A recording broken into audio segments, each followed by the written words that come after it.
Praise the Lord. தேவன் நமக்கு ஆபத்து காலத்தில் அனுகூலமான துணையுமானவர். நீங்கள் ஏதோ ஒரு காரியத்திற்காக மனிதர்களை நம்பி போய் அவங்க உங்களை கைவிட்டுட்டாங்களா? அதை நிமித்தம் கலங்கி கொண்டு என்ன பண்ணுவேன்னு ஒரு கேள்வியோடு இருக்கீங்களா? இன்றைக்கு இந்த வீடியோ உங்களுக்கு தாங்க. வசனம் சொல்கிறது, இக்கட்டில் எங்களுக்கு உதவி செய்யும் மனுஷனுடைய உதவி விருதா. உங்கள் காரியம் சின்னதாக இருக்கலாம், பெரியதாக இருக்கலாம். மனுஷனை நம்பி போகாதீங்க. ஏன்னா வசனம் சொல்கிறது, மனுஷரால் இது கூடாதது தான், தேவனால் இது கூடாதது அல்ல. தேவனாலே எல்லாம் கூடும். உங்கள் காரியம் எப்பேற்பட்டதாக இருந்தாலும் ஏசப்பானால அது நிச்சயம் முடியுங்க. உலகத்தில் உங்களுக்கு உபத்திரவம் உண்டு, ஆனாலும் திடன் கொள்ளுங்கள், நான் உலகத்தை ஜெயித்தேன்னு ஆண்டவர் சொல்கிறார். நான் கர்த்தர், என்னிடத்தில் காத்திருக்கிறவர்கள் வெட்கப்பட்டு போவதில்லை. கர்த்தர் உங்களையும் உங்கள் பிள்ளைகளையும் வர்த்திக்க பண்ணுவாருங்க. நீங்கள் ஒன்றுக்கும் கவலைப்படாதீங்க. எல்லாவற்றுக்காகவும் நீங்கள் இந்த விண்ணப்பத்துக்கு ஸ்தோத்திரத்தோடு ஜெபத்திலும் செய்யும் பொழுது தேவ சமாதானம் உங்கள் இருதயங்களில் ஆழக்கடவது, அது காத்துக்கொள்ளும் அப்படின்னு வசனம் சொல்கிறது. சிறுமைப்பட்டவனுக்கு கர்த்தர் அடைக்கலமானவர். நீங்கள் திடமனதாய் இருந்து காரியத்தை நடத்துங்கள். உத்தமனுக்கு கர்த்தர் துணை. உங்கள் காரியம் என்னவா இருந்தாலும் நீங்கள் திடமனதாய் இருந்து அதை நடத்துங்க. ஏன்னா உங்களுக்கு கர்த்தர் துணையாய் இருக்கிறார்.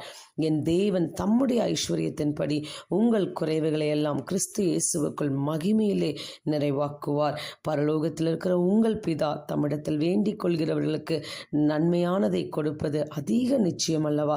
மனுஷர் நன்மையானதை தரமாட்டாங்க, ஆனால் ஏசப்பா நன்மையானதை தருவது அதிக நிச்சயம் அல்லவான்னு வசனம் சொல்கிறது. இப்போ என்னென்ன வசனங்களை சொல்லி ஜெபிக்கலானா நீங்கள் சொல்லுங்கள். என் ஜீவனுள்ள நாளெல்லாம் நன்மையும் கிருபையும் என்னை தொடரும்னு சொல்லுங்கள். தேவன் என் காரியத்தில் என்னை நினைத்தருளும் அப்படின்னு சொல்லுங்கள். பரலோகத்தின் தேவனானவர் எங்களுக்கு காரியத்தை கைகூடி வர பண்ணுன்னு சொல்லி ஜெபியுங்க. எங்களுக்கு வரும் சகல உபத்திரவங்களிலேயும் அவரே எங்களுக்கு ஆறுதல் செய்கிறவர்னு சொல்லுங்க. தேவனை நம்பி இருக்கிறேன், நான் பயப்படேன்னு விசுவாசியுங்க. கர்த்தரான ஆண்டவராகிய தேவரீர் உம்முடைய ஆசீர்வாதத்தினாலே உம்முடைய அடியேனின் வீடு என்றென்றைக்கும் ஆசீர்வதிக்கப்பட்டிருப்பதாகன்னு சொல்லுங்க. இம்மட்டும் கர்த்தர் எங்களுக்கு உதவி செய்தவர், இனிமேலும் செய்வார்னு விசுவாசத்தோடு ஜெபியுங்க. நீங்கள் இப்படி ஜெபிக்கும் பொழுது நீங்கள் எதிர்பார்த்திருக்கும் முடிவை உங்களுக்கு கொடுப்பேன்னு ஆண்டவர் சொல்கிறார். நம்பிக்கையுடைய சிறகுகளே அரணுக்கு திரும்புங்கள், இரட்டிப்பான நன்மைகளை தருவேன், இன்றைக்கே தருவேன்னு சொல்றாரு.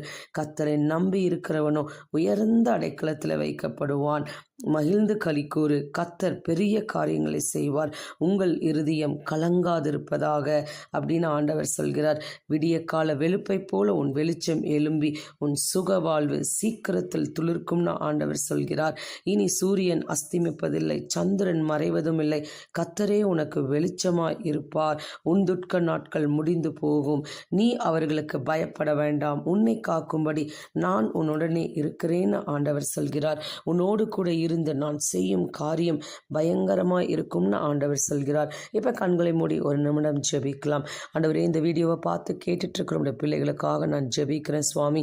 இவங்க எந்த காரியத்திற்காக ஆண்டவரே உம்மிடத்தில் கேட்கிறாங்களோ அது கைகூடி வர கிருபை தாங்க.